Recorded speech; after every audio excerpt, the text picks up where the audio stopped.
That slipped further than I thought it would. No, your eyes do not deceive you. This is a magazine. Yeah, I know, they still exist. I'm gonna be honest, I loved gaming magazines when I grew up. Massive fan of the old PS1 official magazine that came with a demo disc, and it was incredible. But this is, of course, PC Gamer. And as you've probably noticed, it's Henry. There he is.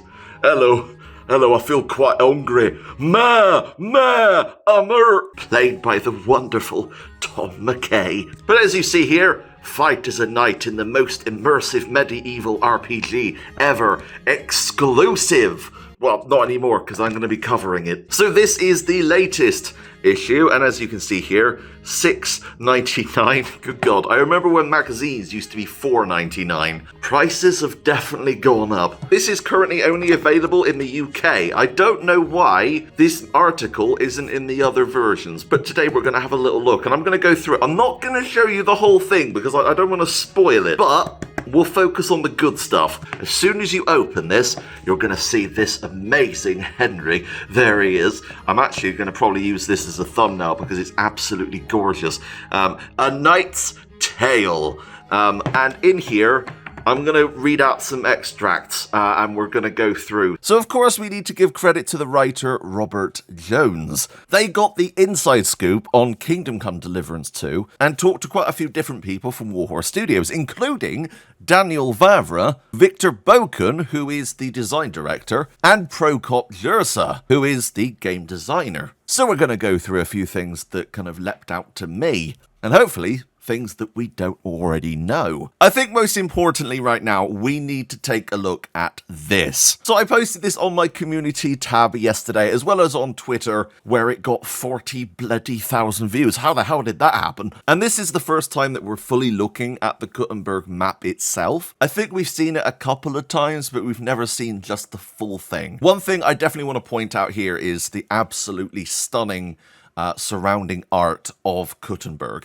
So you've obviously got these people climbing up and building. Really reminds me of the Sasau Monastery, which after, 800 years, still not complete. But yeah, as you can see, the artwork here is absolutely amazing. And it seems to have been done by the same person that did the artwork for Kingdom Come Deliverance. This is a very common style in especially medieval art. So I'm assuming they just kind of wanted to focus on that look. And I think it fits this game so perfectly. And when you go through Kingdom Come Deliverance 2's menus, you're going to be seeing a lot of this kind of artistic flair, and I really love that. So taking a closer look, you can see how many buildings, houses, and shops there are. There are a ton of different activities you can do inside the town itself. And I want to be very clear here. This is only Kuttenberg or Kuttenhora itself. This is only the city. What you're not seeing is the massive area surrounding this that is currently covered by fog. Even I didn't see what was underneath that fog, but the map itself is insane.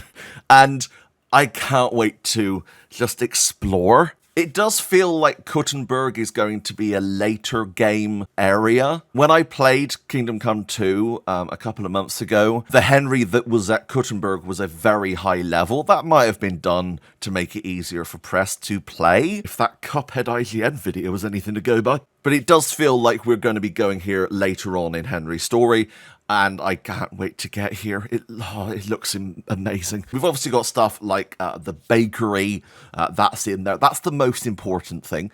Actually, Farkle. There are loads of Farkle spots here, and from what I remember, you could fast travel between different points in the town. I could be wrong. Maybe it's only the outskirts of like the surrounding wall, but I'm pretty sure you could fast travel. So you don't have to walk through it every time, if I'm not mistaken. There's fencing schools. There are different activities. There's random encounters. There are, of course, all your different shops, including new ones. This alone is incredible, and you can of course pause this, take a look at this. If you haven't seen the full quality picture, it's over on my Twitter or the community hub. So the article starts with how Kingdom Come Deliverance 2, the most ambitious medieval RPG ever made, is taking in-game realism and player immersion to wondrous new heights. And it is. It really is. I personally loved what I played. And if you enjoyed the first game, if you enjoyed the immersion of the first game, you're going to be absolutely smitten with this. It's great. And if you thought Kingdom Come 1 was good, this is going to beat that. A really interesting point that they brought up, and something that I don't really think many people have seen unless they watched that last gameplay reveal thing, is the fact that weapons can degrade. They could in the original game, but there's more degradation that can happen to them. So going from the article, take on a bunch of 3 heavily armed soldiers when all Henry is holding is a rusty sword with which he has no training, then there are going to be very swift and deadly consequences. You're going to need to keep all of your armor and weaponry maintained, and there is going to be a whole crafting system that will allow you to do that and hopefully create new items when you play. I, unfortunately, didn't get to experience the crafting system. That wasn't something Warhorse really seemed to push for us to look at. I kind of wished I had a look, to be honest, because I am just absolutely ecstatic about checking that out because I love crafting in video games. I don't think it's going to be on the level of Minecraft, but I think it's still going to be a really fun thing, and I'm hoping you're actually going to be able to go and mine for different materials that you need, because yeah, I could sink a lot of time into that. So this is a quote from Daniel Vavra that is pretty interesting. In 2009, I quit 2K games and started looking with this game in mind, recalls Vavra. I designed the whole concept of the game as one person. Generally, I had this concept proposal and basically started to offer it to different publishers and investors, but it was an economic crisis at the time and publishers didn't believe in the new generation of consoles because they were afraid that mobile phones would kill it. By the way, that's insane. I get it. I remember when iPhones came out and they were just this marvel of technology and they could play these incredible games, and there was some really good stuff before microtransactions kind of killed it. I personally believe mobile games would have been really big, and I guess from this point of view, yeah, I think that we could have seen more games releasing on phones over consoles, and that is a crazy thought to have. What was that game where you had the sword and you had lives through generations and it was fully 3D and oh, it was incredible. It was on iPhone, I think in Unreal. If you know the name of that game, tell me, because that game has been delisted for about 10 years. But that game was proof that it could be done. But unfortunately now everything is microtransaction heavy, which unfortunately has kind of continued on to consoles. So we had to go to Kickstarter, but this time I already knew if I showed you the original document for the game, it would be 90% identical with what we have now. That's incredible. I would even say that in the original KCD concept, there were even more features than we have in the game now. And I wanted to bring that point up because, yes, if you watch the original Kickstarter trailer, for instance, you will see that there's kind of purse snatching. You can literally get in there and cut the purse strings, which is something I'm hoping is going to be in KCD2. I don't think it is. Oh, not that I've seen from what I remember. But yeah, you had a lot more interaction with NPCs, and it was just a lot more fleshed out, and I think that's especially the forests, right? So it's interesting to hear that Kingdom Come was 90% of what they already had. And I think that just shows how focused they were on this game and making it as well as possible. Yeah, Kingdom Come 1 came out with some slight issues, but at the end of the day, it is a classic, as they say in this interview. So I wanted to look through the artwork that's on this page because I think it's quite interesting. Number 2 here, sieges are new in Kingdom Come Deliverance 2, with Henry having to act on both sides at times, both offensively. Oh, okay. I thought I thought he was going to be switching sides like mid-match. Okay, no, that's right. Yeah, so Henry will be either defensive or offensive. And that's really cool. Of course, we saw a kind of siege in Kingdom Come 1, but that was more of a story beat, and this is going to seemingly be more gameplay kind of oriented. Maybe you can start these at any time. Can you take over certain towns? I would love to see how that's kind of brought to life. Number 3, of course, we've got MacVad. So he's, of course, here, and the only reason I brought this up is because I could say MacVad. Later on in this article, Daniel Vavra goes on to say, generally, I was pissed a lot by the fact that there was no historical video game at all. I don't know if that's accurate. I'm pretty sure we've had historically accurate video games before Kingdom Come Deliverance. Sure, they might not be very big, and also they might have been lesser known, but no, I think we definitely have. But I think it's good to bring that to the forefront and hopefully have more games like this. I think that's a good way to go about it. And also I've had comments, so many comments over the last few years telling me that it's so amazing for people that they can play these historically accurate games, and people that go out LARPing or doing these events, combat events especially, HEMA and stuff like that. I think people who do that kind of stuff absolutely love Kingdom Come for the kind of historical focus. Another thing he goes on to say is that it's weird. There are no monsters. I was like, there are no monsters in Call of Duty as well. My idea that there's a hole in the market was true, though. And when people saw it, a lot of them immediately knew that this was something that works. And yeah, I think that the response definitely has been very good. I think that we're going to be seeing so many people playing Kingdom Come 2. It's definitely going to be one of the biggest games of 2025, and I hope it gets that cult status that Kingdom Come 1 is now kind of received. Daniel Vavra continues with, the first half of the 15th century is the most interesting because a lot of stuff happened at the time. And at the same time, there's the biggest amount of different types of weapons, armor, and stuff like that. Because 100 years sooner, it would have been much less diverse in terms of options for cool things like armor and weapons. And 50 years later, there would be gunpowder weapons, which is a little bit too much. Of course, we have shooters. We've had so many over the years that it's a very saturated market.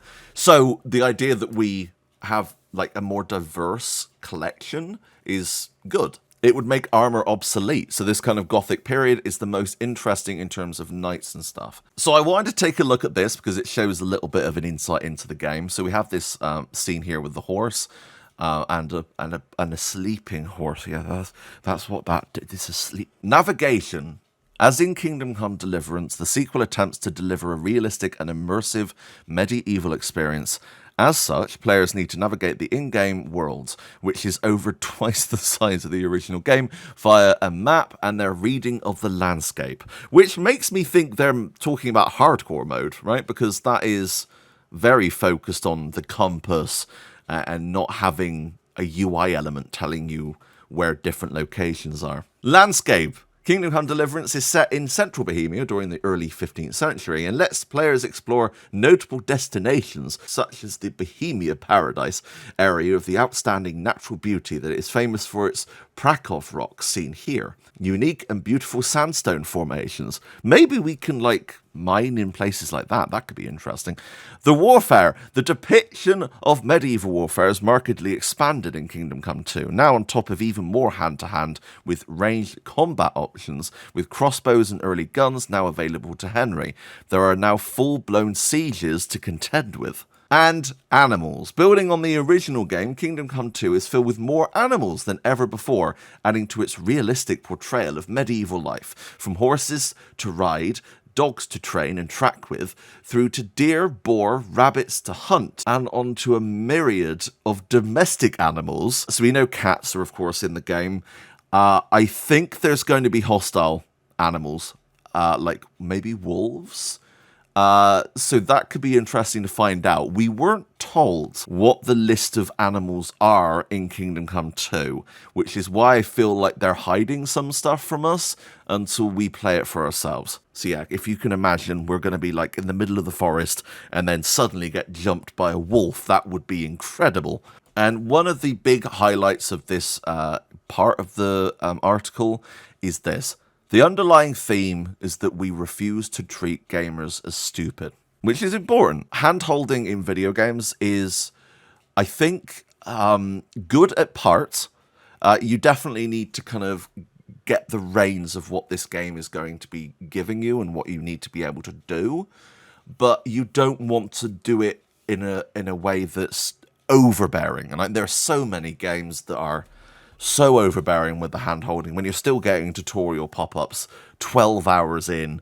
I think that how Kingdom Come Deliverance did it may have been a little bit too low on hand-holding, because I see so many people play Kingdom Come 1 who just don't understand or don't get it at first. But with time, it kind of you kind of understand, right? But I think with what I played of Kingdom Come 2, it definitely feels like it's a little bit easier at the start, but then gives you that hardcore experience and lets you decide how kind of difficult or handholdy it seems to be. So that's really interesting. So I wanted to take a look at this. You have to layer your armor in Kingdom Come Deliverance like you would in real life. Let's say you wanted to put on a shirt under armor, you need to take off that armor first and then put the shirt on. That makes sense. It's immersive, definitely. We do have multiple outfit options, and I think there's 3 or 4 that go on like a little turntable at the top of the screen in the inventory, where you can pick from different sets that you make. So I don't know if that's instant. We didn't get a chance really to use that. Kind of hope it is, but also the immersive side of that would be then ruined, I guess. But you are able to then just take off everything with a button press. I'm 99% sure you could just take off everything. I might be wrong about that. It is a while since I've played it. But let's take a quick look at what you actually have here. So, of course, we've got our visor, which is toggleable with a button. Yes, you don't no longer have to have it down the entire time, blocking your vision. You decide when you have it on. We've got our padded coif, we got our pauldron, gambeson. You might remember the warhorse gambeson. I'm hoping that makes a return. We got this cuirass. I'm going to really mess up these names.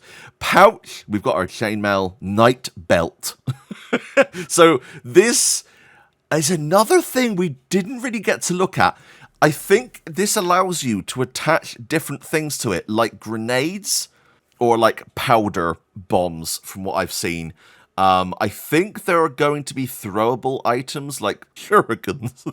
But you know what I mean. Throwing knives. I hope you can put like a torch on it. That would be cool. But yeah, the night belt is new. You've got greaves, sabatons, shoes, and padded hot. So yeah, and a lot of this is very similar to KCD1, but the visor and the night belt alone are very important. So that's really cool to see. And also, I love how he's like, yes. So there he is. So this is a pretty big section, but I wanted to read it because it's important, and it just amplifies what we already know. So Kuttenberg is one of Kingdom Come Deliverance 2's showpiece new destinations, offering up a proper large-scale medieval town to explore, inhabit, and quest in. Compared to the original KCD's biggest built-up area, the small market town of Ratai, Kuttenberg is many orders of magnitude larger and has been modelled with incredible detail, with plenty of period-accurate characters. Most impressively, every single citizen in in Kuttenberg has their own life routine, and they proceed with every day, which is so good. With a constant sense of realism in medieval times, Kuttenberg was a powerhouse in Central European trading post. It is stunning. We talked about this at the start of the video. It is gorgeous, and I can't wait for you to all experience it. And having been there now in real life as well, is going to be weird. So it's going to be a bit odd. But yeah, so just incredible. And yeah, every NPC, like Kingdom Come 1, has their own life. And also, I think it's definitely going to have been kind of fleshed out a bit more. So, because NPCs in Kingdom Come would have their wake up, they'd go and bath, right? They'd put on their clothes and then pick up a bucket or go to the store or whatever. I don't think they ever go in the stores. No, right? They never go in the stores. So I'm hoping that's a thing in this. Hang on, it is. I'm pretty sure it is. I'm 99% sure I saw an NPC in one of in the store when I was playing. Just a standard NPC, not a shop clerk or a guard or anything like that. So that's cool. Okay, but yeah. Just more immersion. Immersion! Very important with Kingdom Come Deliverance. So Daniel Vavra and you are sort of talking about a quest here, and this is quite interesting. There's a quest, for example, where you have to deal with some guys who are basically collecting a toll at the road with an illegal document. Oh no. There are 3 people standing on the road, in the camp, being rude to people who walk by. Generally, you can go there and kill them, and then pick up the letter they have, and you will realize that it's false. Or you can argue with them, or you may bribe them, or you may poison their food, and they will die. So you don't have to fight with them. Or you may poison their food so that they may fall asleep, and you will steal the letter, and then they will not have any document to back their status up with, and they will leave. And it's quite a natural thing. Or you can stealth kill them. In almost all quests, you decide how you will deal with the enemies. I love that. And that just gives so many features. So a lot of that is similar to Kingdom Come, but it seems like in this instance, it's a lot more in depth. So I'm so excited. I am so excited. So we have a picture here of Henry. A full blacksmithing system is now available to Henry. He's a blacksmith's son at the end of the day, and it's so cool that we're actually going to be able to build our own weapons. I don't know how customizable this will be. I know we talked about this earlier, but I think if we can pick, right, from a selection of different hilts and blades, I think that it's going to be incredible, and I hope maybe you can unlock blueprints. This could be a thing. It would be cool if you could find random rare blueprints and then create that weapon if you have the stuff you need, or maybe you can buy kind of different designs. I'm hoping if that's not as in-depth, that they maybe add that in a DLC, right? Because, let's be honest, they're probably already working on the DLC at this point. They've finished the game, and the game is going to be releasing, and then the DLC will come out within, 3-4 months, I'm assuming. That's generally how they do it, of the game's release, maybe even sooner. So it would be really cool to see them add just a DLC that just adds a ton of cool stuff. And mods are going to be coming out for this that will probably expand it even more. Just look at something like Skyrim, right? Skyrim mods completely expanded what we thought was capable in Skyrim, right? We had so many cool things like the Ars Metallica mod, and I'm hoping something like that comes out for Kingdom Come. So Victor Boken was interviewed as well, and they talked about what changes have been made to the combat system for Kingdom Come 2, so I thought it'd be interesting to read this, because this is pretty important. First, we reduced the number of zones that you have in the combat, because it was like you could attack from 5 directions in the first game, and then you had a stabbing attack. Actually, 2 stabbing attacks. You could stab in the chest or in the face. So it was actually 7 possible ways to attack. And it would get a little confusing at times. Not for me, I'm a badass. It was maybe too much. And there was something you could stab with an axe, which was a little bit weird. Hey, I like that. It looked funny. But it looks weird. And it looks like some systematic part of the gameplay that isn't, realistic or authentic. It's just there because the game system works like that. So we try to move away from this approach. We have these tight controls. It does feel good, I will say. And we do everything systematically and move to more what you would do with an axe, for instance, and what you would do with a mace. So no more poking with a mace. That sucks. Okay, in this, we do in a way that's more approachable. So I remember saying to Warhorse when I was there that I felt like the combat had been simplified. And I was told, don't use that word. Don't use simplify. No, I get it, right? I understand it definitely has been. It's been, I don't think simplified at the end of the day is the right word anyway, because it's not. It's like they've reined it in, okay? So I get where Victor's coming from here. Obviously, yeah, you could poke with an axe. It didn't really make much sense, and it looked silly. But at the end of the day, though, I kind of like the option, right? I'm wondering if this is a mod that might come out that brings these back, but I understand why they did it, right? I get it. You obviously want to make the combat look as fluid and as realistic as possible, because that's a big focus with Kingdom Come 2. They have really gone in. The same with Kingdom Come 1, let's be honest. The combat was done by professionals. It was they were taught how to do it. I think even Luke and Tom kind of got taught some of these things. I don't think they were doing all the motions themselves, but they definitely learned parts of it.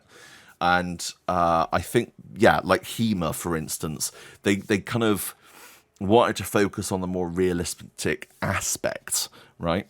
So later on in that interview, they ask, how do the weapons in the game differ in terms of technicalities? So Victor goes on to say, in Kingdom Come Deliverance, we had different weapons. They had different stats, but technically we used the same animations. Very true. Of course, we had different animations for short swords and long swords because you hold it in 1 or 2 hands. But the mace, the axe, they're all the same. So now we said at the start that every weapon should be a little bit different. The sword is fast, it's swift, cool, swordmanship that you perform there. The mace or the axe is brutal. It's very slow. It hits hard, but it's slower. And then you can have a halberd. Yep, they're a thing now. Which is the slowest, but very long. Ooh, Henry. So you can keep your distance from the enemy. He can still block you, but he cannot counteract you from the block because he's too far away. So you have a weapon for every different occasion or style. And I think one of the last pieces I want to talk about here is what he said about shields, okay, because this is quite important. We've introduced the breaking of shields, so if you block a lot with a shield, it will eventually deplete its status, and it will just fall down, it be on the floor. You can do the same for enemies, though, and of course, as a player, you're responsible for your gear, like we mentioned earlier. But enemies, they're not that great. They are not very good people. They're bandits. They don't care. It's so very easy to break their shields, and then they are shieldless. Okay, so I have a problem with that just because I'm worried now that shields are going to just be super easy to break. Okay, well, let's hope that bandits, yes, like idiot bandits, maybe, there must be other combatants in the game who have stronger stuff, right? I'm assuming we're going to be going up against the old humans again. And I'm assuming their armor and their shields are going to be stronger. So this doesn't put it in a very good light. But let's be honest. I wanted to be honest about this. That's my feeling about it. It would kind of be a bit crap if all shields are just... well, they're going to be breakable. So I'm assuming how games generally work, you have levels of enemies, right? So that's what I think is going to be happening here. I at least hope so. But yeah, so that's really intriguing because we saw that, I think, in the last gameplay reveal, that shield breaking.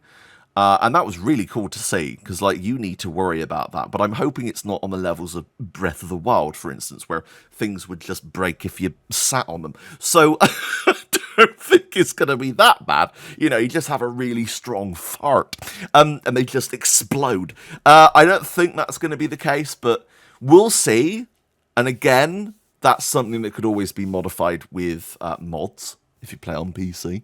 No mods for consoles. I just want to throw it out there. I know I'm going to get that question every day for the rest of my life. No mods on consoles. Okay, right. This is where Warhorse comes out and they're like, actually, we're doing it. You bastards. Right. Okay, and the last thing. Returning familiar faces. We already knew this, but it's cool to see anyway. Henry can look forward to hanging with Hans Capon, a young bohemian noble and heir to the market town of Rattay. Hans remains Henry's closest compatriot. Missions and mischief await. And we also have Father Godwin, a former mercenary and now priest, but one with a taste for both wine and women. Didn't he have a wife? Is he going out cheating in Kuttenberg now? Wow. Father Godwin originally hailed from a noble family. So hopefully we're going to find out a bit more about him. Because in the original game, you did the fun quest, right? You did the ban at sheep when you were drunk. But you kind of just, he switched off after that. you had this really fun quest and then there's like a switch went off and he just went back into NPC mode. Activate. Kind of like how Teresa was before the Woman's Lot DLC. I'm hoping we get to delve a bit more deeply into Father Godwin's story. Right. That's all I'm going to show because there is so much in this. Go and pick up this magazine. Just go and do it now. Again, I think this is only available in the UK. And that kind of sucks. I was hoping this would be everywhere, but I understand. Obviously, each country's version of PC Gamer is different. Like the US version of PlayStation Official Magazine was completely different from the UK one that I had. So I understand, but I'm hoping that this is revealed maybe later, or you can go on one of those magazine subscription apps like I did, and that's where I got the screenshots that I've been using today. I paid for a subscription on that, so you can look at them on your phone or whatever, and I'm hoping that's available in different countries. But of course, a massive shout out to Robert Jones. Great article. It's really good, and he asks all the right questions, which is positive. But yeah, this has been a longer video. I'm sorry. I'm hoping you've learnt something new. And at the end of the day, that's all I can hope for, right? Anyway, I love each and every single one of you. But until next time. That might have been my best outro. Wow, that was really good. I should be a voice actor or something. That's me. Ouch. Bye, guys.